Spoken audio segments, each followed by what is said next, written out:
Hi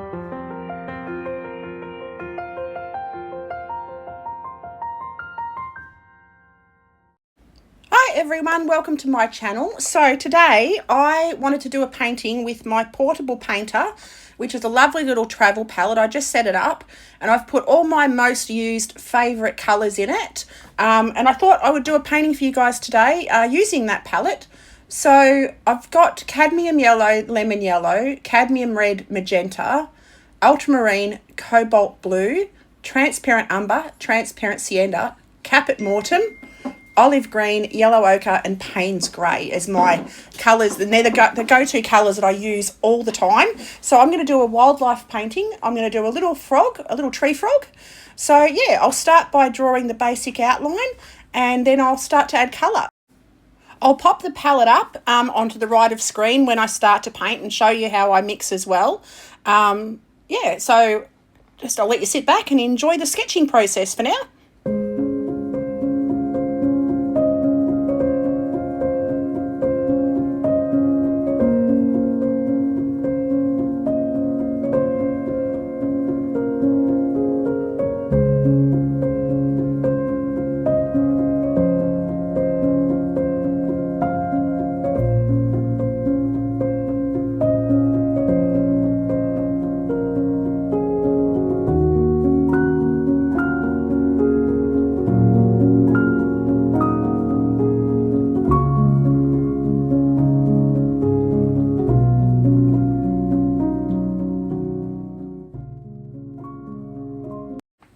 Okie dokie, so now I'm going to get my portable painter palette and pop it up to the top right and try and get it a little bit more into shot for you all. And I'll show you, you'll be able to see most of my colour mixing.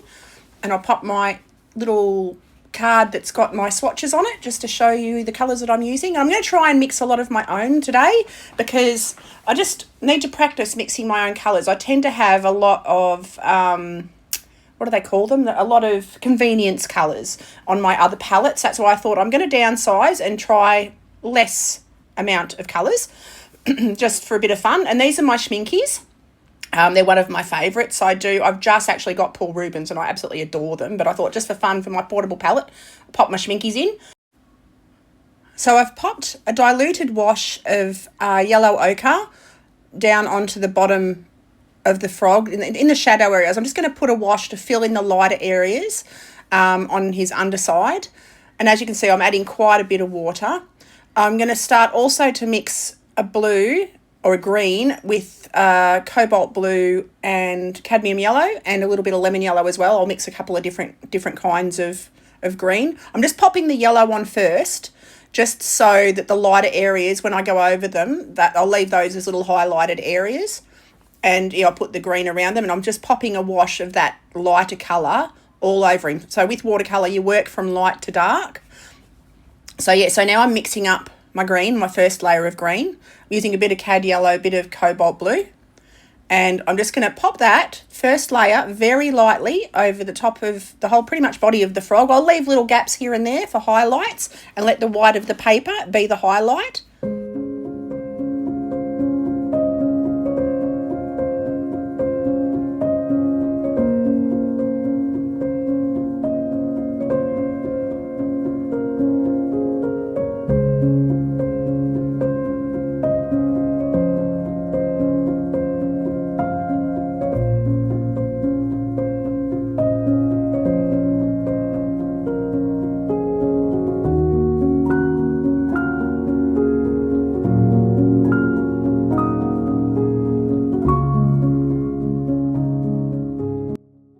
So as I add layers, I make it slightly thicker.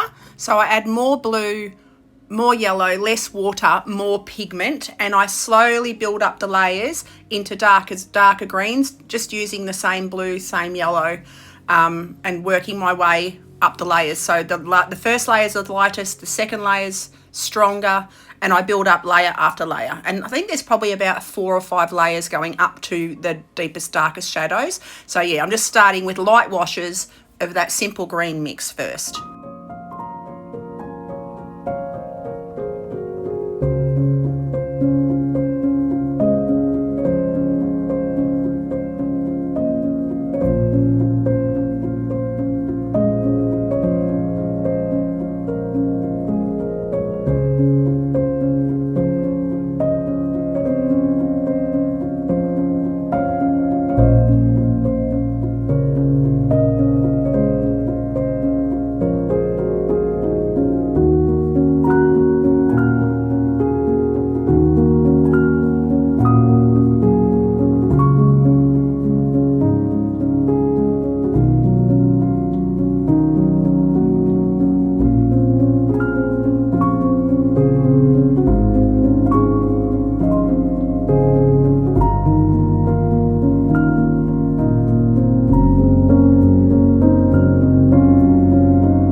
You can see there I made a grey. I used a bit of ultramarine and my transparent umber to make a dark grey. I will also use a bit of the Payne's grey into the mix just to darken it up a little bit. But yeah, so it's easy. If you mix your browns and a blue, you'll usually get a really dark, natural looking black, which is really lovely. And yes, and you can see I use blues, like strong blues, for my shadows. And I tend to do that in all of my artwork. I love blue as a cool shadow colour. And for the eyes, I mix up my own orange using my cadmium red and yellow. And I start with light washes, and the stronger I want it, the less water I add. So, and I add a bit more red to the orange mixture, a little bit more red with the yellow to create a stronger orange as I go.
Now I'm starting to define his shadow areas, and I'm popping a light wash of grey, so using a blue and a brown to make a light grey, and very, very diluted, and taking that into the shadow areas. Same process, I make it darker, so add less water, more pigment, the darker I want the shadows to be.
So when I go onto the branch, the frog is sitting on, I literally pop clean water over the whole log, and then I'll go in with some yellow ochre, and I'll also use some transparent umber, and just to give it the wood tones. Again, working from light to dark, I let the watercolour flow around on the wet paper, and it just gives a natural log effect. And I leave little highlights, just the lightest washes on the paper. And in the shadows, I also add some blue to the brown to make a really dark shadow tone, but you'll see that when I get closer to it.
Now for the background, I'm going to wet all the paper around the frog, and I'm using hot press, so it's a very smooth watercolour paper by Arches. So yeah, I'm going to drop in a wash, completely wet the whole background, and then drop the cobalt over the top. And I'll add it darker to the outside edges as well. So, and I'll just let the water take it and do what watercolour does best.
So now I'm going to add a little touch of horodam gouache, which is my Schminke gouache, just for the lightest highlights, anywhere that I've missed little touches of light. And yeah, and we're just about to the end. So we're just adding the little lights around the eyes, around the nose, anywhere that I see that needs to have a little touch of light.